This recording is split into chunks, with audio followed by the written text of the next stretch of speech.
বাড়িতে তো যামু, তোর লগে একটা কথা ছিল রে দোস্ত। কি কথা কত? কেমনে যে কই, শরম লাগতেছে। তারপরে তো কয়া লাগবো, আসলে বোনের বিয়ে তো ঠিক করছি, মেলা টাকা লাগবো। তুই কি আমারে 50,000 টাকা ধার দিতে পারবি? তুই কেমন লোক মজা করতেছস? হ্যাঁ, আরে বিদেশ থেকে তুই লাখ লাখ টাকা কামাই করে নিয়ে আইছস, আর তুই আমার কাছে 50,000 টাকা চাইতেছস, আমার মতো একটা দিনমজুরের কাছ থেকে। সিরাজ রে, তোর কাছে সত্যি কথাটা কইতেছি, কারো কাছে কই নাই। আসলে বিদেশ থেকে আমি টাকা পয়সা নিয়ে আসতে পারি নাই, ধরা খাইয়া একবারে চলে আইছি। কি কইতেছস তুই? তুই বিদেশ থেকে একবার আয় পড়ছস, আর কোনো টাকা পয়সা নিয়ে আসতে পারস নাই? তাহলে এই যে তুই তোর বোনের এত ধুমধাম করে আয়োজন করে বিয়া দিবি, স্বর্ণগয়না দিবি, এগুলো দিবি কই থেকে? সেটা কেমনি ম্যানেজ করবো আসলে আমি কিছু বুঝতেছি না, আমার মাথায় ধরতেছে না। তার লাগে কিন্তু তোর কাছে আমি 50,000 টাকা ধার চাইছি দোষ। যেমনি পারোস আমার 50,000 টাকা ধার দে। আমি একটা গরিব দিনমজুর মানুষ, এই এত টাকা আমি কই থেকে পাবো ক? শোন, তুই যেহেতু বিদেশ থেকে একবারে এই পড়ছস, আর কোনো টাকা পয়সা নিয়ে আসতে পারস নাই, এই ব্যাপারটা তুই তোর মারে, বউরে আর তোর বোনেরে জানা। সবাই মিল্লা একটা না একটা ব্যবস্থা তো করবোই। না না দোষ, এই কথা আমি কারোর জানাবো না। এমনি আমার বোনটা কালো, বিয়া সে দিতে ঠিক মতো দিতে পারতেছিলাম না, অনেক কষ্টে একটা বিয়া ঠিক করছি। এখন যদি আমার বোনের শ্বশুর বাড়ির লোকজন জানে আমি বেকার, আমার কাছে কোনো টাকা পয়সা নাই, আমি বিদেশ থেকে একবারে চলে আইছি, তাহলে এই বিয়ে হইব না, বিয়ে ভাঙে দিব। দোষ, আমার বোনের বিয়ে না হওয়া পর্যন্ত এই কথা আমি কারোর জানাবো না, আমার মারে না, আমার বোনরে না, আমার বউরে না, শুধু তুই জানোস। কিন্তু তোর কাছে তো কোনো টাকা পয়সা নাই, তুই তোর বোনের বিয়েটা দিবি কেমনে? সেই জন্যই তো তোর কাছে আইছি, তুই যেমনি পারস আমার লাগে কিছু টাকার ব্যবস্থা করিস। আমি যে তোর এই কথাগুলো কইছি, দয়া করে এই কথা কারোর কইস না।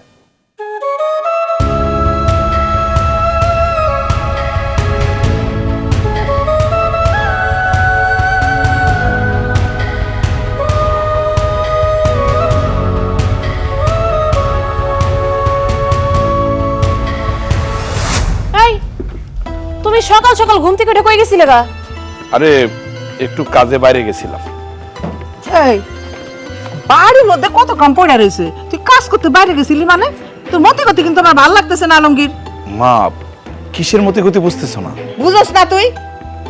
আর কয়টা দিন পরে তোর বোনের বিয়া, তুই কোনো মার্কেটিং করতেছস না, তারপরে জামা কাপড় কিনতেছস না, বাবুর্চিরে খবর দিতেছস না, ওর বিয়ার বাজার ঘাট করতেছস না, এগুলো আর লাগবে না? কোনো আয়োজনই তো তুই করতেছস না। মা, আয়োজন তো আর এমনি এমনি হয় না, টাকা পয়সা লাগে। আমি সেই টাকা পয়সার ব্যবস্থা করার চেষ্টা করতেছি। ব্যবস্থা করার চেষ্টা করতেছো মানে? টাকা তো ব্যাংকেই আছে, অ্যাকাউন্ট থেকে তুলবা আর খরচ করবা। ব্যাংকে অবশ্য যোগাযোগ করছিলাম, বললো এত টাকা একসাথে দিতে পারবো না, কয়েকদিন সময় লাগবে। ও ভাইজান, আমার বান্ধবী না ওর বিয়েতে একটা লেহেঙ্গা পরছিল, ওর যা সুন্দর লাগছে, তাই আমারও শখ জাগছে, আমিও আমার বিয়েতে একটা লেহেঙ্গা পরব। কিন্তু তুমি যখন মার্কেটে যাইবা বিয়ার জিনিসপত্র কেনাকাটা করতে, আমারও সাথে করে নিয়ে যাইও, আমি নিজে দেখা পছন্দ করে তারপর লেহেঙ্গাটা কিনে আনো। ঠিক আছে, তুই তোর পছন্দ মতো লেহেঙ্গা কিনিস, নিয়ে যাবো না। আর শুনো, আমার একমাত্র ননদের বিয়া, আমি কিন্তু কইলাম আগে থেকে চিন্তা করে রাখছি, হলুদে একটা হলুদ রঙের শাড়ি পরবো, আর বিয়াতে একটা গোলাপি জামদানি পরবো। ওরে যখন মার্কেটে নিয়ে যাবো, আমারও লগে করে নিয়ে যাবো, আমিও গিয়া মার্কেটে সুন্দর করে দেখা বাচ্চা তারপর কিনো। আবাজান, বৌমার লাইগা যখন শাড়ি কাপড় কিনবি, আমার জন্য দুইটা কিনিস।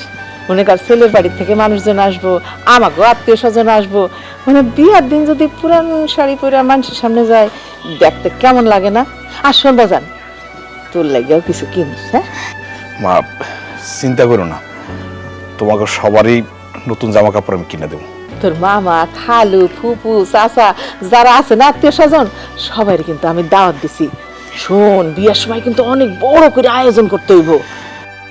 আমার মায়া কালো তো কি হয়েছে, তুই এত বড় করে আয়োজন করবি, মানুষ যেন দেখা বলতে পারে যে আলমগীরের বোনের বিয়া হইতাছে। ভাইজান, আমার গায়ের হলুদে কিন্তু আমার সব বান্ধবীরা আসবো, তাই আমার গায়ের হলুদের অনুষ্ঠানটা কিন্তু অনেক বড় কইরা করবা। আর ওই যে ডিজের বক্সগুলো আছে না, সাউন্ড বক্সগুলো আছে, ওইগুলো কিন্তু দুইটা আনবা। ভাবি, তোমার কইলাম আমার বান্ধবী সবগুলোর লগে নাচন লাগবো, কারণ তুমি যেই সুন্দর নাচতে পারো। আরে এটা কি আর কর কথা, আমার একমাত্র ননদের বিয়া, দেখবা হলুদে সব থেকে বেশি আমিই নাচতাছি। আচ্ছা শুনো, তুমি বেশি দেরি করো না, কালকে টাকা তোলার ব্যবস্থা করো। বিয়ার শাদীর আয়োজন, মার্কেটে গিয়ে দেখা হয়েছে জিনিস কিন্তু অনেক সময় লাগবে। টাকা পয়সা তাড়াতাড়ি তোলার চেষ্টা করো। ঠিক আছে। ভাবি আমি যেই কালারের লেহেঙ্গাটা পরুম না বিয়াতে আমার মোবাইলে ছবি আছে, চলো তুমি করে দেখাই। আচ্ছা চল, আমরা চলেন চলে যাই, এটা রেখে দিও।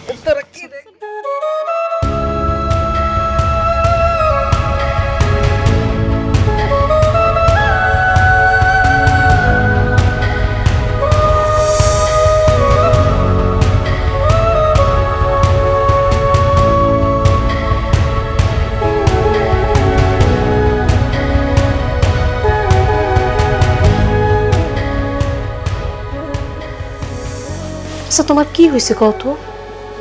তোমার কি শরীর খারাপ? না না, তো আমার শরীর খারাপ হবে কেন? আমি তো সুস্থ, একদম ঠিকঠাক। ঠিকঠাক না, কিছু একটা তো সমস্যা আছে। না তো, কোনো সমস্যা হয় নাই তো। কি সমস্যা হইব? দেখো তুমি কি আমার থেকে কোনো কিছু লুকাইতেছো? রাবেয়া, আমি কি লুকামো বলো তো? তোমার কেন মনে হইলো আমি কোনো কিছু লুকাই দিছি? আমি খেয়াল করতেছি কোহিনুরের বিয়ে ঠিক হওয়ার পর থেকে তুমি কেমন কেমন জানি করো, উদাসীন হয়ে থাকো, সারাদিন বলবে কি কি জানি চিন্তা করো, আল্লাহ জানে। এত কি চিন্তা করো কত? কোহিনুরের কথা মনে করে এই মনটা খারাপ। ও আমার ছোট বোন, আব্বা মারা যাওয়ার পরে তো আমি কোলে পিঠে করে মানুষ করছি। এখন ওর বিয়ে হয়ে গেলে ও অন্য বাড়িতে চলে যাবে, চাইলেই তো সকাল বিকাল ওর আমি দেখতে পারবো না। ওর প্রতি না আমার খুব মায়া লাগে, সেই জন্য মনটা খুব খারাপ আমার। তাছাড়া বোনটা শ্বশুর বাড়িতে চলে যাবো, শ্বশুর বাড়িতে গিয়ে কেমনে থাকবো, কি করবো না করবো, এই সবগুলা নিয়েই না সারাক্ষণ ভাবতেছি। মন খারাপ করো না, আসলে আমগো মায়ের মানুষের কপালটাই এমন, আপনের পর আর পরে আপন করে নিতে হয়। ছোটবেলা থেকে বাপ মা ভাই বোন সবার লোকে বড় হই, হঠাৎ করে একটা সময় গিয়ে নতুন একটা বাড়িতে স্বামী শ্বশুর শাশুড়ি তাগো ভাই বোন আপন করে নিতে হয়। আমি তোমার সংসারে এসে মানায় নিছি না, দেখবা কোহিনুরও তার নতুন সংসারে গিয়ে ঠিক সবকিছু মানিয়ে নিতে পারবো। আর দেখো তুমি এভাবে মন খারাপ করে থাকো না, তুমি যদি এভাবে মন খারাপ করে থাকো তাহলে তো কোহিনুর কষ্ট পাইব। তুমি জানো না তোমার বোনটা তোমার কত ভালোবাসে। জানি তো। ঠিক আছে, আমি আর মন খারাপ করে থাকবো না। আচ্ছা শোনো না, আমি একটা জিনিস ভাবছি। কি?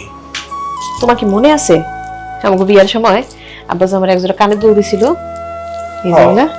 মনে আছে, মনে থাকবো না কেন? আরে আমি তো আসলে কোহিনুরে কোনোদিন কিছু দিতে পারি নাই, তাই আমি ভাবছি ওর বিয়াতে কানের দুলগুলো উপহার হিসেবে দিব। কি বলতেছে রাবেয়া?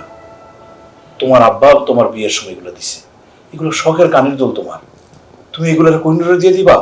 হ্যাঁ দিব। কেন? কোহিনুর শুধু তোমার বোন, আমার বোন না?